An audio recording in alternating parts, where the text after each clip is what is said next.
Okay, part two of the comments here, folks. Taryn talked about multi-purpose poultry and just how important those can be.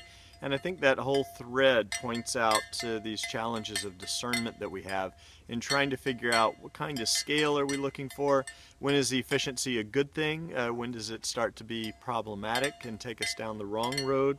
And, I was really reminded of this a couple of weeks ago when I was in India, in Delhi, inside the market where there were chickens, ducks, geese. They were being slaughtered right there on site in the inside market, in the indoor market. And that really kind of, for me, begged the questions. I mean, there we've got all the excrement. The hygiene certainly made even someone like me a little bit squeamish there. On the other hand, these animals were there.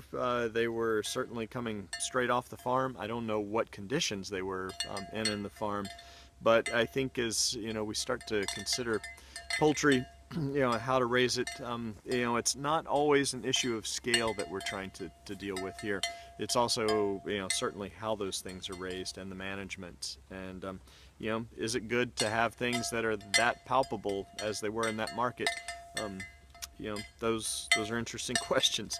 So Courtney questioned whether we had a realistic view via Fairly. That is, with the organic and the traditional and the permaculture perspective, can we actually utilize a combination of those three to make this work? I think we are trying in this course quite a bit to figure out how we have the appropriate systems that are on a scale that makes sense from the producer, consumer, processor side. But what happens? Do we have a hope of actually disaggregating these systems some and really taking ownership of more of the livestock question in our own lives? That's not possible for everyone. But, do we go back to the homestead scale? That's one of the things I wonder about quite a bit. And Micah mentioned the New Young Farmers Coalition report, which I do want to recommend that folks take a look at that. Just came out last week and really fascinating, so thanks for that mention. Catherine had an excellent post here and talking about the contract system and how that requires initial leverage and loans that really trap the farmer. And that's one of the things that we really need to be fully aware of when we're talking about change in the livestock system. We are talking about loans, we're talking about leverage, we're talking about infrastructure. We're usually talking about millions of dollars in that case.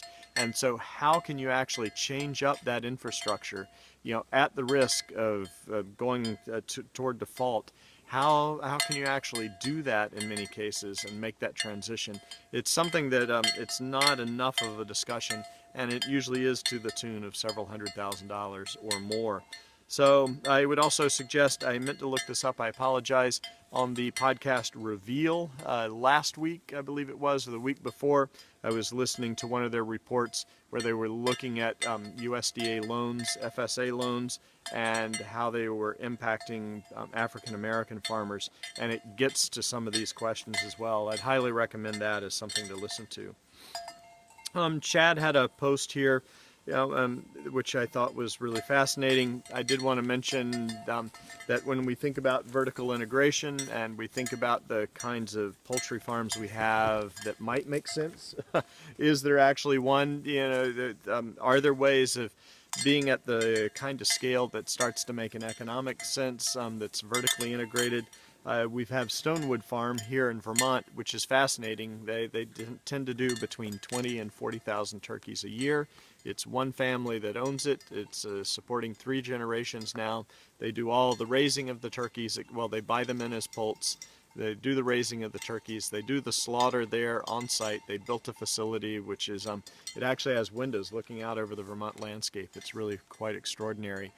They do, because there's not enough local labor, they'll take anybody that applies, but there's not enough local labor, and so they actually bring in some Jamaicans who finish with the apple harvest to help out with the processing. It's one of those operations that I have a lot of admiration for. It sort of trying to bridge this nexus between very small scale, kind of on the artisan side, where making a living is tricky, and then the other extreme obviously being more of a CAFO, and so this being an MFO, a medium farm operation. It's interesting to see that. And I think, you know, Chad, in this discussion, we were also talking about where is the USDA? Excuse me, was the question. And I think it's important to think about the fact that, you know, sometimes the USDA is our ally, sometimes the state is, sometimes the local level is, and all of those are reversed as well.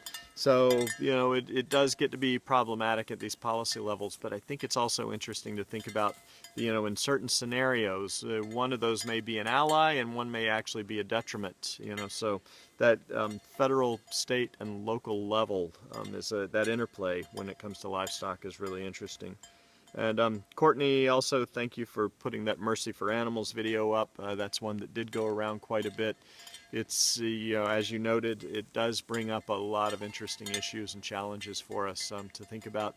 When is it appropriate, you know, for us to do sort of these stealth operations on farms? At the college and then even here at home, having dealt with some of that, it's not fun being on the other side. And yet again, the person I mentioned in the first part, Sarah Teal, a friend of mine who's a film producer, she did go in with her crew to a hog farm. This was for HBO a couple of years ago, and they looked at some of the management practices, and they wouldn't have been exposed otherwise. So I don't have a good answer there.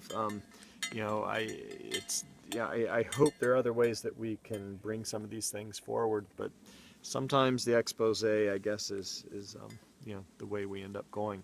But I hope instead that there are ways that we're able to educate and to change and see where we can go. That did remind me as we were looking at, you know, trying to change things.